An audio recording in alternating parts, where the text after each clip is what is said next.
नमस्ते, बालाजी हिंदी टैरो में मैं फिर से आ गई हूँ आप लोगों के स्वागत करने। मैं फिर से लेके आई हूँ एक जनरल रीडिंग लेके, जिसमें हम आपकी पास्ट की, आपकी प्रेजेंट की और आपकी फ्यूचर की एनर्जी को चेक करेंगे। जनरल रीडिंग होगी तो इसको जनरल तरीके से ही लीजिएगा, जितना भी रेजोनेट करता है उसको रखिएगा, बाकी को छोड़ दीजिए। हो सकता है बाकी किसी और के लिए हो। सन साइन, मून साइन, किसी भी साइन से अगर आप सेजिटेरियस हो यानी धनु राशि हो तो ये रीडिंग आपके लिए होगी। जेंडर स्पेसिफिक भी नहीं है, इसमें हम आपकी पास्ट की यानी नियर पास्ट की एनर्जी को चेक करेंगे, 2-4 दिन पहले की। प्रेजेंट की एनर्जी जब आप ये रीडिंग देख रहे हो अब से लेके 2-1 दिन बाद की। फ्यूचर उससे भी 2-3 दिन बाद की, यानी आप 23 तारीख ये रीडिंग देख रहे हो। अगर जिस भी तारीख को आपके पास ये रीडिंग जाएगा उससे लेके 7 दिन तक, 23 से लेके 29 अप्रैल तक आप इस रीडिंग को देख सकते हो, अपनी एनर्जी को चेक कर सकते हो। देख लेते हैं सजिटेरियस यानी धनु राशि, आपकी पास्ट की एनर्जी कैसी थी।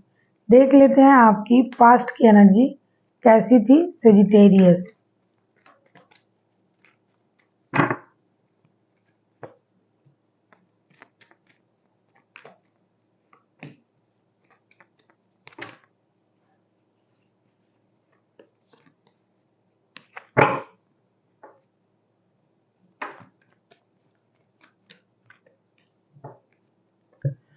पास्ट की जो आपकी एनर्जी थी, 2 of source, wheel of Fortune, king of cups. Past में ना आप किसी चीज को लेके डिसीजन लेने में परेशानी महसूस कर रहे थे, इंडिसाइसिव थे। या तो आपके पास 2 रिश्ते थे या तो आपके पास 2 जॉब था।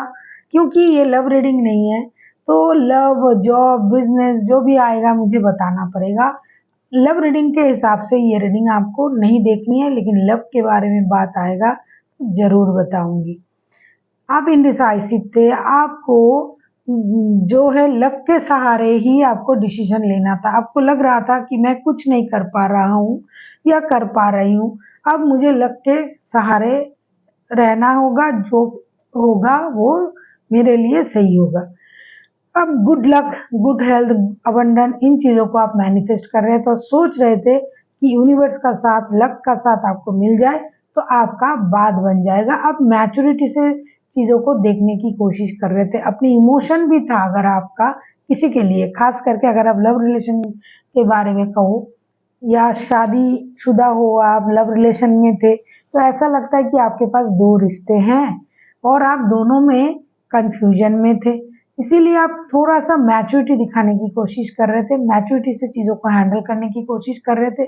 जब आपसे नहीं हुआ तब आपने यूनिवर्स के भरोसे उन चीज़ों को छोड़ दिया और अपनी एक्सपीरियंस को काम पे लगाया और चुपचाप इसको ऑब्जर्व करते रहे कि क्या होता है, देखते हैं। आप अपनी स्टेबिलिटी को लेके भी चिंतित थे, उसमें भी आप काम कर रहे कि आपको अपनी स्टेबिलिटी मिल जाए, आपको रिश्ते में स्टेबिलिटी मिल जाए। इन सारी चीज़ों में आप परेशान थे और साथ ही साथ लक का साथ आपका बहुत ज़्यादा ज़रूरी था और लक के साथ मिलने का ही आपका इंतज़ार था। प्रेजेंट की एनर्जी को देख लेते हैं आपकी सजिटेरियस।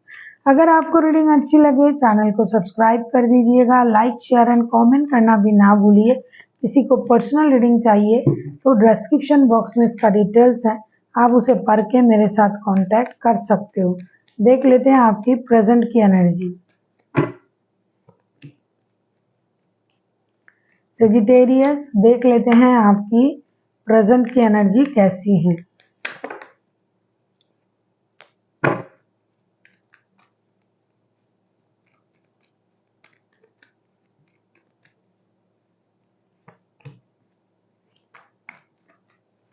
ऐसा लगता है प्रेजेंट में आपकी जो पास्ट की स्थिति थी वो स्थिति से आप बाहर आ चुके हो।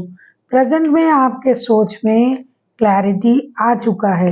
प्रेजेंट में आप ना स्टेबिलिटी के बारे में सोच रहे हो। अगर आप शादीशुदा नहीं हो तो शादी, अगर आपके पास वो चीज़ें नहीं था कि आपको क्या डिसीजन लेना है, तो अब आप पूरी तरीके से क्लियर हो अपनी सोच में। S of source, 6 of wands and the हारोफेंट का कार्ड आया है। हो सकता है प्रेजेंट में आप किसी की सलाह, परामर्श से किसी से शादी करने के बारे में सोच रहे हो। अगर आप किसी के साथ लॉन्ग डिस्टेंस रिलेशन में हो तो उनसे मिलने जाने की सोच रहे हो। आपके पास क्लैरिटी है, सबसे अच्छी चीज़ ये है कि आपके पास क्लैरिटी है। पास्ट में आपकी सोच में क्लैरिटी नहीं थी कि आपके लिए सही क्या है, गलत क्या है, अब क्या करना है, क्या करने से चीज़ें सही होगी, इस सोच से आप परे थे पास्ट में। लेकिन प्रेजेंट में आपके पास क्लैरिटी है, आप स्टेबिलिटी को समझ चुके हो। शादी, कमिटमेंट, इन चीज़ों में आपका सोच चला गया। अगर आप शादीशुदा हो तो शादी को बचाने की कोशिश कर रहे हो, शादीशुदा नहीं हो तो किसी के साथ शादी करने के बारे में सोच रहे हो, एक स्टेबिलिटी देने के बारे में सोच रहे हो। आप खुद को प्रायोरिटी देने लगे हो। पास्ट में जैसा कि आप कंफ्यूजन में थे, इमोशन को कंट्रोल कर रहे थे, लेकिन प्रेजेंट में ना आप इमोशन को बिल्कुल भी कंट्रोल करने की मूड में नहीं हो। आपको ये लग रहा है कि मुझे जो करना है मैं दिल खोल के करूंगा या करूंगी। साथ ही साथ आप अपने काम में भी, वर्क प्लेस में भी आप हो सकता है आपको स्टेबिलिटी मिल रहा है। आप स्पिरिचुअल हो रहे हो। सब कुछ जैसे कि पास्ट में आप ना यूनिवर्स के भरोसे छोड़ रहे थे, भगवान मेरे लिए जो करेगा, अल्लाह ईश्वर जो करेंगे वो सही होगा, उसके भरोसे अभी भी आप वही मानते हो, लेकिन सोच में बदलाव आया है कि आप उनको भी मान रहे हो। जैसे चैंटिंग करना, मंदिर जाना, बड़ों की बात सुनना, आप में एक अलग तरीके का चेंजेस आ गया है। परिवार आपके लिए सब कुछ हो गया है। परिवार को आप फर्स्ट प्रायोरिटी दे रहे हो। कोई भी डिसीजन लेना है तो मेरे परिवार जो बोलेंगे वो करेंगे। पहले आप चुपचाप रहना पसंद कर रहे थे, इंडिसाइसिव थे, अभी आप सबसे हंस बोल लेते हो, किसी से बात कर लिया, कहीं घूमने चले गए, कहीं पार्टी में चले गए, जैसे कि आप सारा पार्टी का जान आप हो, उस परिवार के आप ही सब कुछ डिसीजन आप लेते हो। पूरी सोच में परिवर्तन आ गया, स्टेबिलिटी सोच में आया है, काम में आया है, पारिवारिक सोच हुई है आपकी। पहले आप इंडिसाइसिवनेस में थे, रिश्ते में, काम में, डिसीजन लेने में, लेकिन अब पूरी तरीके से आप हर तरीके से आप स्टेबल हो और आप यूनिवर्स की शुक्रिया अदा भी कर रहे हो, क्योंकि आपका जो भी स्थिति था उसमें अब परिवर्तन आया है। चाहे लव लाइफ हो, चाहे डिसीजन लेना हो, चाहे काम हो, हर चीज में आपको अब स्टेबिलिटी के बारे में सोच आ चुका है कि भाई मुझे जो भी करना है स्टेबिलिटी के साथ करना है, ऐसे अरे गहरे तरीके से कुछ नहीं करना है। देख लेते हैं आपकी फ्यूचर की एनर्जी क्या बता रहा है। खास करके लव लाइफ में, शादी, रिश्ते में ना आपकी रुचि जो है वो चेंज होने लगा है। देख लेते हैं फ्यूचर की आपकी एनर्जी कैसे रहने वाला है। देख लेते हैं फ्यूचर की आपकी एनर्जी। अगर आपको रीडिंग अच्छी लगे चैनल को सब्सक्राइब कर दीजिएगा, लाइक, शेयर एंड कमेंट करना भी ना भूलिए। किसी को पर्सनल रीडिंग चाहिए तो डिस्क्रिप्शन बॉक्स में डिटेल्स है, आप उसे पढ़ के मेरे साथ कांटेक्ट कर सकते हो।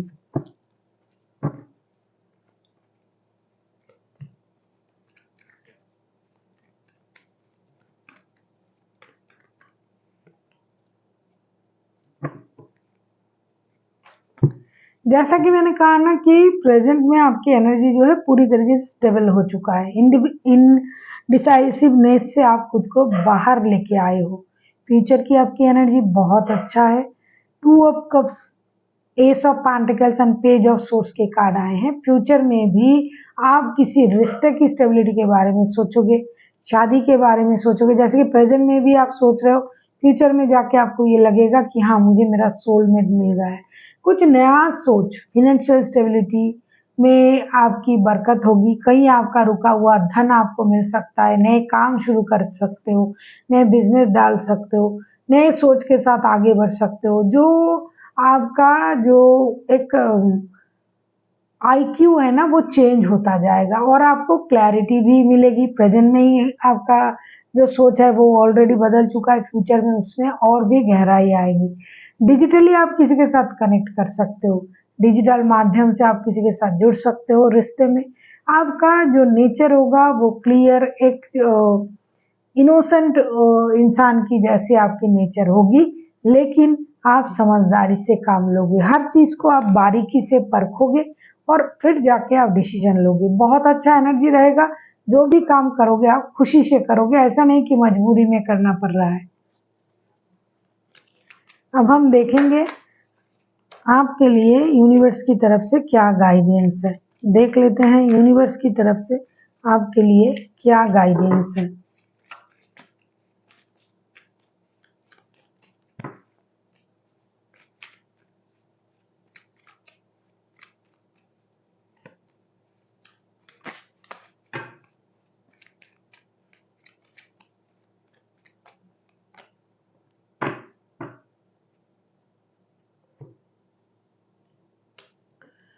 ऐसा लगता है कि आपसे यूनिवर्स ये कहना चाहता है 4 of wands, 6 of cups and 7 of wands के साथ ऐसा लगता है कि आपको कुछ चीज़ों के बारे में सोच समझ के डिसीजन लेना चाहिए। हो सकता है आपको कंफ्यूजन हो, किसी चीज़ को आपको छोड़ना पड़े।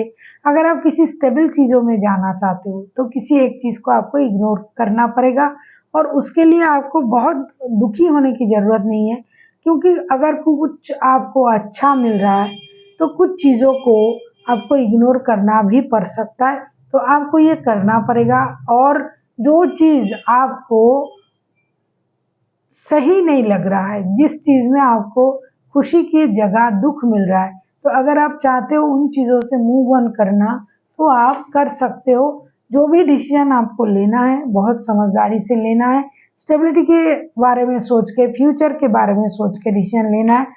शॉर्टकट को नहीं अपनाना है कि शॉर्ट टाइम के लिए शॉर्टकट अपना के चाहे आप जॉब बिजनेस जो भी करो, जो भी करना है समझदारी का इस्तेमाल करते हुए करना है। शॉर्टकट हमेशा बुरा ही होता है। शॉर्टकट में जल्दी जल्दी आपको कामयाबी मिल जाता है, ये सच है, लेकिन बहुत ऐसे देखा गया है कि शॉर्टकट में लिया हुआ डिसीजन बाद में बहुत जल्दी वो ख़त्म भी हो जाता है। तो स्टेबिलिटी के साथ डिसीजन लीजिए, कंफ्यूजन में मत रहिए।